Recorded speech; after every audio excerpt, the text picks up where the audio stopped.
Hey guys, welcome back to the Premier League predictions. Last week was my worst week yet. I only got 5 correct and 2 exactly correct, so we're going to try to do better than that this time. And as always, please like and subscribe, it always helps. First game is West Ham against Chelsea. West Ham have been doing less than I expected so far this season, and Chelsea have been doing better than I expected this season. The only thing about Chelsea is that it doesn't feel that it's earned. I feel like Chelsea are getting the results on paper, but their performance aren't really showing that. So that's why I'm still not completely convinced about this Chelsea team. Whereas in West Ham, I think they've been getting unlucky, and they're playing at home this time. So I think that they could give Chelsea a pretty good match this time. I like the way this West Ham team plays, and I think they've been a little bit unlucky. So I'm going to give them the favor and the benefit of the doubt against this Chelsea team, who I'm not completely convinced by. So I think the end result is going to be a 1-1 draw.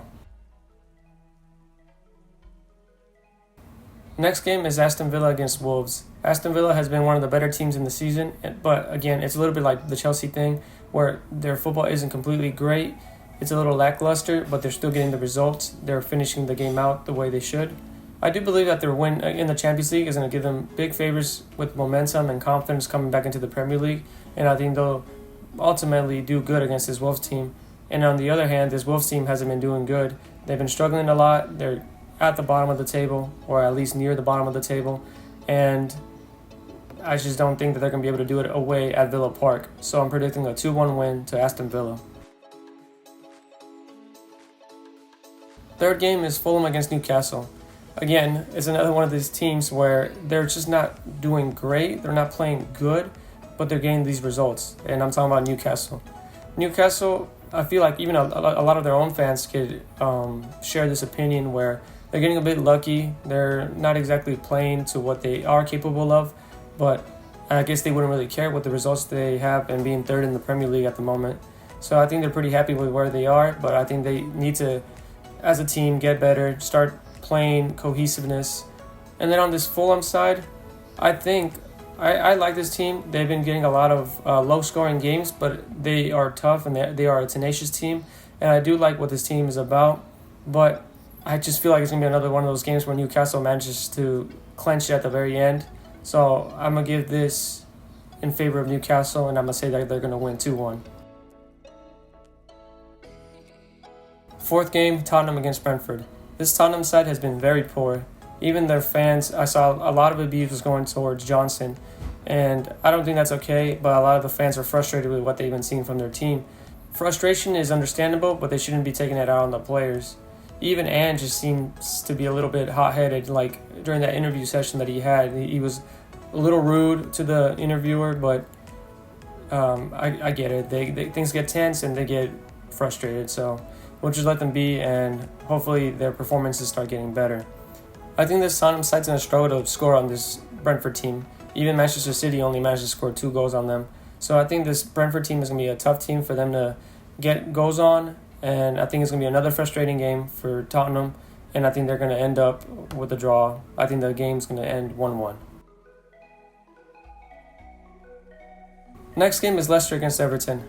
This Leicester side has been doing better than anticipated, and this Everton team has been doing a lot worse than anticipated. It's still another week of how Everton has the lead, and then they just completely choke and let the other team come back in.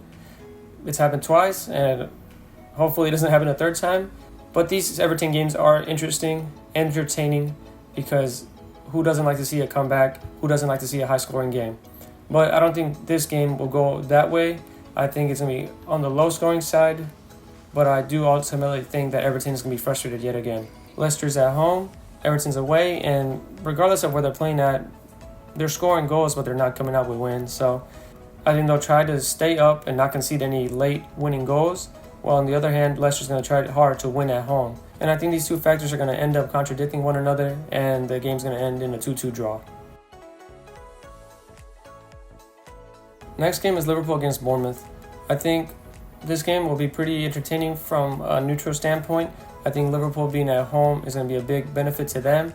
I know they didn't do well against Forest last game. Nobody really saw that coming, but the Premier League is the Premier League, and that type of stuff happens all the time.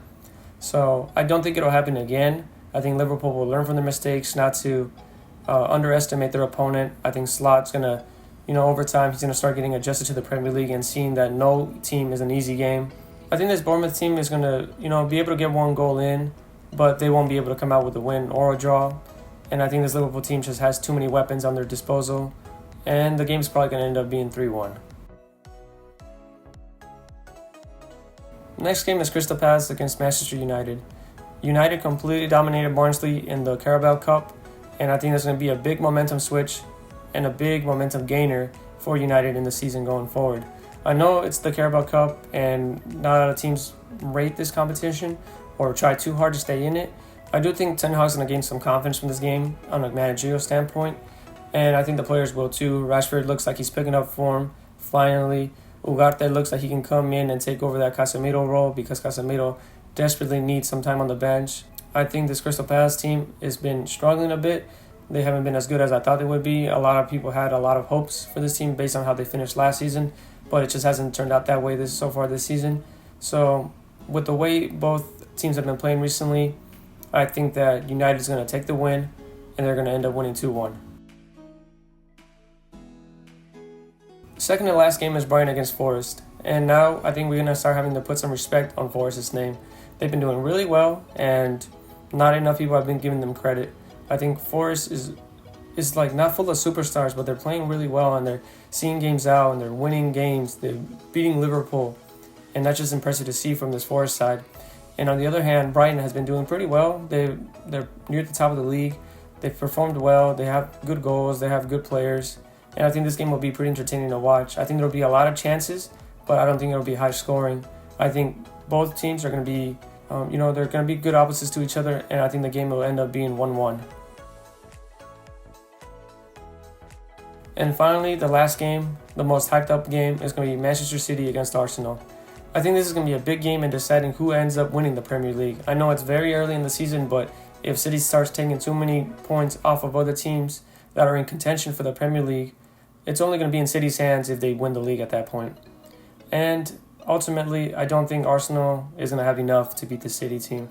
City did tie 0-0 to Inter in the Champions League, but it's just I think in the Premier League, Haaland has just been on a tear. And I know that Arsenal is going to be one of those harder teams for City to score on, but I still think they're going to be capable on scoring against them.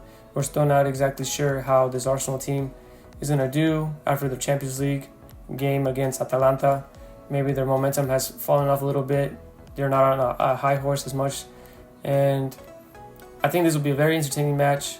It's going to be high scoring. I'm predicting a minimum of 5 goals in this game, but I think it's going to go in City's favor, and I think they're going to win 3-2. That's it for this week, guys. Let me know what you guys think in the comments below. Let me know if you think I got your team's prediction completely wrong and you think that I'm a complete idiot for saying so. But everybody has their opinions, and on average, I've been doing pretty good. I've gotten 6 out of 10 games right every week. Maybe I should start doing some parlays on my predictions. Just watch out for the bogey ones because I don't want to lose that 10-leg parlay.